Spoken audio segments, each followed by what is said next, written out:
നമ്മൾ തിരുവനന്തപുരം ജില്ലയിൽ നിന്ന് തുടങ്ങുകയാണ്. തിരുവനന്തപുരത്ത് പൊടിപാറും നിലവിൽ UDF-നുള്ളത് കോവളം സീറ്റ് മാത്രമാണ്. 8 സീറ്റുകൾ നേടും എന്നതാണ് VD സതീശന്റെ അവകാശവാദം. കോട്ട തകരില്ല എന്നതാണ് LDF-ന്റെ പ്രതീക്ഷ. നിർണായക ശക്തിയാകാൻ BJP ജില്ലയിൽ ശ്രമം നടത്തിയിട്ടുണ്ട്. 4 സീറ്റുകൾ ആണ് അവർ ലക്ഷ്യം വെക്കുന്നത്. മദ്യമൊഴുക്കുന്നുവെന്ന പരസ്പര ആരോപണങ്ങൾ നിലനിൽക്കുന്ന ഒരു സാഹചര്യം കൂടി ഉണ്ട്. നമുക്കറിയാം 14 മണ്ഡലങ്ങളാണ് തിരുവനന്തപുരം ജില്ലയെ സംബന്ധിച്ചുള്ളത്. അതിൽ 13 മണ്ഡലങ്ങളും കഴിഞ്ഞ തവണ LDF-നൊപ്പമായിരുന്നു. LDF-ന് മൃഗീയ ഭൂരിപക്ഷം തന്നെ ജില്ലയെ സംബന്ധിച്ചുണ്ട്. അവിടെ കോവളം മാത്രമായിരുന്നു UDF-നെ സംബന്ധിച്ച് ഒരു ആശ്വാസ തീരമണയാൻ സാധിച്ച സ്ഥലം. അവിടെയാണ് ഇപ്പോൾ BJP കൂടി കൂടുതൽ പ്രതീക്ഷകൾ വയ്ക്കുന്നത്. 4 മണ്ഡലം BJP നേടും എന്ന പ്രതീക്ഷയാണ് അവരെ സംബന്ധിച്ച് ഉള്ളത്. തലസ്ഥാനം പിടിക്കുകയാണെങ്കിൽ സംസ്ഥാനം പിടിക്കാം എന്നതാണ് പൊതുവെ കരുതപ്പെടുന്നത്. അപ്പോൾ ഈ നിയമസഭാ തെരഞ്ഞെടുപ്പിന്റെ തലസ്ഥാനത്തെ സാഹചര്യങ്ങൾ എന്ത് എന്നതാണ് നമ്മൾ പരിശോധിക്കുന്നത്. നിരവധി വിഷയങ്ങൾ സംസ്ഥാനത്ത് ചർച്ചയായ എല്ലാ വിഷയങ്ങളും ബാധിക്കുന്ന ഒരു ജില്ലയായി തന്നെ നമ്മൾ തിരുവനന്തപുരത്തെ കാണണം. എല്ലാ വിഷയങ്ങളും മാറിമറിഞ്ഞു. ശക്തമായ ത്രികോണ മത്സരം നടക്കുന്ന വട്ടിയൂർക്കാവ്, നേമം, കഴക്കൂട്ടം മണ്ഡലങ്ങൾ ഉണ്ട്. BJP എന്തത്ഭുതം ഈ തെരഞ്ഞെടുപ്പിൽ കാണിക്കും എന്നത് അത് ഏറ്റവും കൂടുതൽ പ്രതിഫലിക്കാൻ പോകുന്ന ഒരു ജില്ല കൂടിയാണ് തിരുവനന്തപുരം എന്ന് നമുക്ക് പറയാം. ഈ തിരുവനന്തപുരത്തെ സംബന്ധിച്ചിപ്പോൾ നോക്കുകയാണെങ്കിൽ ശക്തമായ ത്രികോണ മത്സരം നടക്കുന്ന മണ്ഡലങ്ങളെ സംബന്ധിച്ച് യാതൊരു പ്രവചനവും സാധ്യമല്ല എന്ന ഒരു സാഹചര്യം കൂടിയുണ്ട്. ആർക്കാണ് മേൽക്കൈ എന്ന് പോലും പറയാൻ കഴിയാത്ത സാഹചര്യമുണ്ട്. അങ്ങനെ പ്രവചനാതീതമാണ് തിരുവനന്തപുരത്തെ സാഹചര്യം. നമുക്ക് നമ്മുടെ പ്രതിനിധി സാരംഗ് സുധാകരനിലേക്ക് പോകാം. സാരംഗ്, ശക്തമായ മത്സരമാണ് ഇക്കുറി തിരുവനന്തപുരത്ത് നടക്കുന്നത്.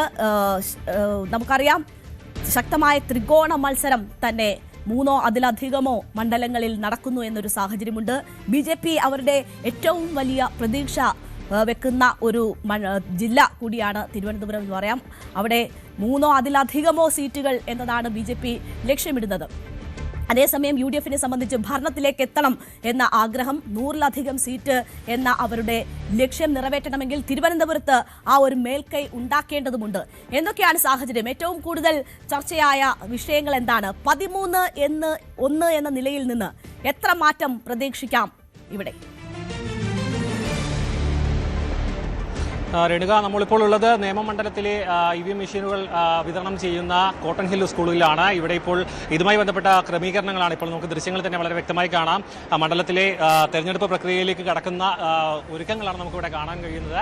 അതുമായി ബന്ധപ്പെട്ട അതായത് ഇന്ന് രാവിലെ 8 മണിക്ക് ആരംഭിക്കേണ്ട EVM മെഷീനുകളുടെ വിതരണം ഇപ്പോഴും അതായത് കൃത്യമായി എല്ലാ കൗണ്ടറുകളിലും ആരംഭിച്ചിട്ടില്ല. അതാണിപ്പോൾ ഏറ്റവും പുതുതായി വരുന്ന വിവരം. കാരണം ചില ഉദ്യോഗസ്ഥർ ഇവിടേക്ക് എത്താൻ ഉള്ള ഒരു കാലതാമസവും സമയതാമസവും അടക്കമുള്ള ബുദ്ധിമുട്ടുകൾ കാരണം ഇപ്പോൾ ഇവിടെയും EVM മെഷീനുകളും അനുബന്ധ സാധനങ്ങളും അടക്കം വിതരണം ചെയ്യുന്നത് വളരെ പതിയെയാണ് ആരംഭിച്ചത്. 42 കൗണ്ടറുകളിലായാണ് ഇവിടെ വിതരണം നടക്കുന്നത്. അതിനൊപ്പം തന്നെ 209 ബൂത്തുകളാണ് നിയമമണ്ഡലത്തിലുള്ളത്. അത്രയും 209 ബൂത്തുകളിൽ നിന്നുള്ള ഉദ്യോഗസ്ഥരാണ് ഇവിടേക്ക് എത്തിയിരിക്കുന്നത്. അവർ ഈ EVM മെഷീനുകളും അതുമായി ബന്ധപ്പെട്ട അനുബന്ധ ഉപകരണങ്ങളടക്കം ഇവിടെ നിന്നും വിതരണത്തിലൂടെ അവിടെ നിന്നും വാങ്ങി അവരുടെ ബൂത്തുകളിലേക്ക് എത്തുകയാണ് ചെയ്യുക. അതിന്റെ ക്രമീകരണങ്ങൾ 8 മണിക്ക് തന്നെ ആരംഭിച്ചിരുന്നെങ്കിലും ഇപ്പോഴാണ് ഈ ഒരു EVM മെഷീൻ അടക്കം പുറത്തേക്ക് എത്തിച്ചുകൊണ്ട് അതിന് വിതരണ ക്രമീകരണങ്ങളിലേക്ക് കടക്കുന്നത്. അതിനൊപ്പം തന്നെ ഇന്ന് രാവിലെ 8 മണിക്ക് നമ്മുടെ ദൃശ്യങ്ങൾ തന്നെ വ്യക്തമാണ്. 8 മണി 8:30 സ്ട്രോങ് റൂം തുറന്ന് റിട്ടേണിംഗ് ഓഫീസർ അടക്കമുള്ള സാന്നിധ്യത്തിൽ, പോലീസിന്റെ സാന്നിധ്യത്തിൽ അടക്കം ഈ EVM മെഷീൻ സൂക്ഷിച്ചിരുന്ന സ്ട്രോങ് റൂം തുറന്ന് അവിടെ നിന്നും ഈ മെഷീനറികളും ഒപ്പം അതുമായി ബന്ധപ്പെട്ട മറ്റ് സാധനങ്ങളടക്കം പുറത്തേക്ക് എത്തിച്ചിരുന്നു. ഇപ്പോൾ ഇതിന്റെ പരിപൂർണമായ ക്രമീകരണങ്ങളിലേക്ക് കടക്കുകയാണ്. നമുക്ക് ദൃശ്യങ്ങൾ തന്നെ വളരെ വ്യക്തമാണ്. EVM മെഷീനുകളുമായി ബന്ധപ്പെട്ട് അതിന്റെ ചെക്കിങ്ങുകളും മറ്റുമാണ് ഇപ്പോൾ നടക്കുന്നത്.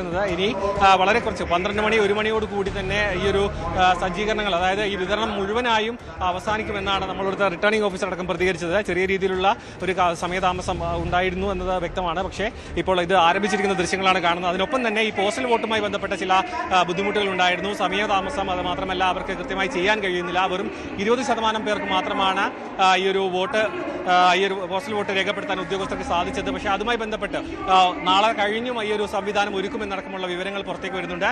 ഇപ്പോൾ നമ്മൾ ദൃശ്യങ്ങൾ കാണുന്നത് ഈ ഒരു EVM മെഷീൻ ക്രോസ് ചെക്ക് ചെയ്യുന്നതാണ്. ആ നമ്പർ അടക്കം ക്രോസ് ചെക്ക് ചെയ്ത് അതാത് ബൂത്തുകളിലേക്കുള്ള EVM മെഷീനുകളും VVPAT ഒപ്പം തന്നെ കൺട്രോൾ യൂണിറ്റ് അടക്കമുള്ള ഉപകരണങ്ങൾ ഓരോരോ ബൂത്തിലേക്കും വിതരണം ചെയ്യുന്ന ദൃശ്യങ്ങളാണ് നമ്മൾ ഇപ്പോൾ കണ്ടുകൊണ്ടിരിക്കുന്നത്. രേണുക,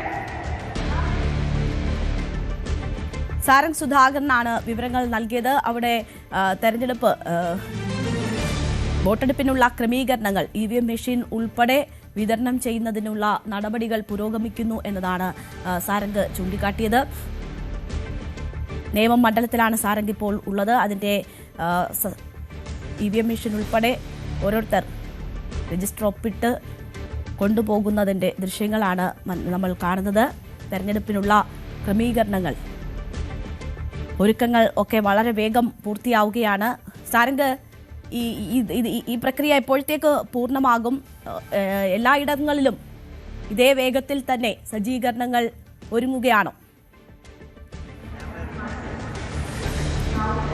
രേണുക, ഇന്ന് ഉച്ചയോടുകൂടി അവസാനിക്കുമെന്നാണ് റിട്ടേണിംഗ് ഓഫീസർ നമ്മോട് പ്രതികരിച്ചത്. കാരണം 209 ബൂത്തുകൾ ഉണ്ടെങ്കിൽ പോലും അതിൽ 42 കൗണ്ടറുകൾ ഇവിടെ പ്രവർത്തിക്കുന്നുണ്ട്.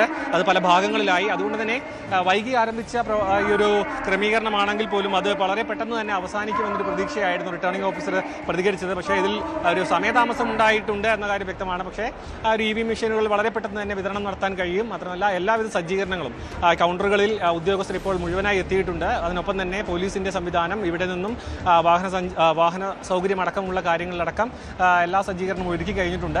ഈ ഒരു 209 ബൂത്തുകളിലേക്കുള്ള ഉദ്യോഗസ്ഥർ വന്ന് അത് കൃത്യമായി ഈ രേഖകളും അതിന്റെ ഫോമുകളടക്കം വാങ്ങേണ്ടതുണ്ട്. EVM മെഷീനൊപ്പം തന്നെ ഈ ഒരു തെരഞ്ഞെടുപ്പ് പ്രക്രിയയുമായി ബന്ധപ്പെട്ട നിരവധി ഫോമുകളും എല്ലാം ഇവിടെ നിന്നും ശേഖരിക്കേണ്ടതുണ്ട്. അത് കൃത്യമായി ക്രോസ് ചെക്ക് ചെയ്യേണ്ടതുണ്ട്. മാത്രമല്ല ഇതിൽ മറ്റ് ചെറിയ രീതിയിലുള്ള പിഴവുകൾ പോലും സംഭവിക്കാൻ പാടില്ല. കാരണം നിയമസഭാ തെരഞ്ഞെടുപ്പാണ്. അതിൽ ചെറിയ തെറ്റുകൾ പോലും വലിയ രീതിയിലുള്ള ബുദ്ധിമുട്ടുകളിലേക്കും വലിയ രീതിയിലുള്ള പ്രശ്നങ്ങളിലേക്കും എത്താൻ സാധ്യത ഉണ്ടാക്കും. അതുകൊണ്ട് തന്നെ കൃത്യമായ രീതിയിൽ ഈ വിതരണം അത് അല്പം വൈകിയാണെങ്കിൽ പോലും ഉച്ചയോടുകൂടി കഴിയുമെന്ന് പറയുന്നുണ്ടെങ്കിലും അത് കൃത്യമായ രീതിയിൽ നടപ്പിലാക്കാൻ സമയം കൂടുതലെടുക്കുകയാണെന്നുണ്ടെങ്കിൽ അത്രയും സമയം കൂടുതലെടുത്ത് കൃത്യമായി എല്ലാവരിലേക്കും ഇത് എത്തിക്കുക, അല്ലെങ്കിൽ അത് കൃത്യമായി വിതരണം നടത്തുക എന്നൊരു ലക്ഷ്യത്തോടു കൂടിയാണ് ഇവിടുത്തെ നേമം മണ്ഡലത്തിലെ കോട്ടൺ ഹിൽ സ്കൂളിലാണ് ഈ ഒരു വിതരണം നടക്കുന്നത്. എന്ത് തന്നെയായാലും ഉച്ച കഴിയുന്നതോടുകൂടി വൈകുന്നേരത്തിന് മുൻപ് തന്നെ ഈ പ്രക്രിയകൾ അവസാനിക്കുമെന്നാണ് പ്രതീക്ഷിക്കുന്നത്. രേണുക, സാരംഗ് സുധാകരനാണ് വിവരങ്ങൾ നൽകിയത്. സാരംഗ്, ഒപ്പം ഞാൻ ആദ്യം ചോദിച്ച കാര്യങ്ങളുണ്ടല്ലോ, ജില്ലയെ സംബന്ധിച്ച് BJP ഏറ്റവും കൂടുതൽ പ്രതീക്ഷ വെൽക്കുന്ന ഇടം തിരുവനന്തപുരമാണ്.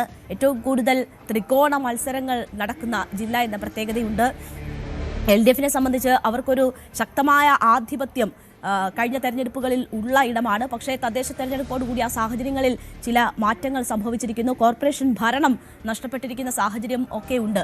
അപ്പോൾ തലസ്ഥാനം പിടിച്ചാൽ ഭരണം പിടിക്കാം എന്ന ഒരു കാഴ്ചപ്പാടുണ്ട്. അതിനുള്ള സാധ്യതകൾ എങ്ങനെയാണ്? മൂന്ന് മുന്നണികളെയും സംബന്ധിച്ച് അവരുടെ മുന്നിലുള്ള സാധ്യതകൾ എന്തൊക്കെ?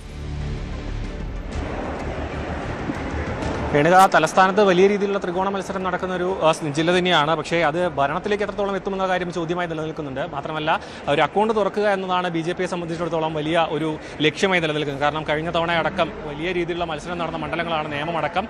അതുകൊണ്ട് തന്നെ അക്കൗണ്ട് തുറക്കുക, അത് രാജീവ് ചന്ദ്രശേഖർ മത്സരിക്കുന്ന നിയമമണ്ഡലം അടക്കം കൃത്യമായി വിജയം നേടുക, അതിൽ കുറഞ്ഞതൊന്നും അവർ പ്രതീക്ഷിക്കുന്നില്ല. ഒപ്പം കഴക്കൂട്ടമായിക്കോട്ടെ വട്ടിയൂർക്കാവായിക്കോട്ടെ ഇവിടങ്ങളിലെല്ലാം വലിയ രീതിയിലുള്ള പ്രചാരണം, അതായത് കൃത്യമായി എല്ലാ മണ്ഡലങ്ങളിലേക്കും പോവാതെ ഈ ഒരു A ക്ലാസ് മണ്ഡലങ്ങൾ അല്ലെങ്കിൽ ഈ വിജയപ്രതീക്ഷ വളരെയധികം നിലനിൽക്കുന്ന മണ്ഡലങ്ങളിൽ കൃത്യമായ രീതിയിൽ പ്രചാരണം, അത് അടിത്തട്ടിൽ മുതൽ ഇപ്പോൾ പ്രധാനമന്ത്രി അടക്കം ഇവിടേക്ക് എത്തിച്ചുകൊണ്ട് വലിയ രീതിയിലുള്ള പ്രചാരണമാണ് BJP നടത്തിയത്. അതിനൊപ്പം തന്നെ VV രാജേഷിൻ്റെ ഒപ്പം, അതായത് ഈ ഒരു നഗരസഭയിലെ ഭരണം ഏറ്റെടുത്തതിൻ്റെ ഭാഗമായുള്ള ആ ഒരു ആത്മവിശ്വാസം അടക്കം തിരുവനന്തപുരം ജില്ലയിൽ പ്രതിഫലിക്കുമെന്ന കാര്യം തീർച്ചയാണ്.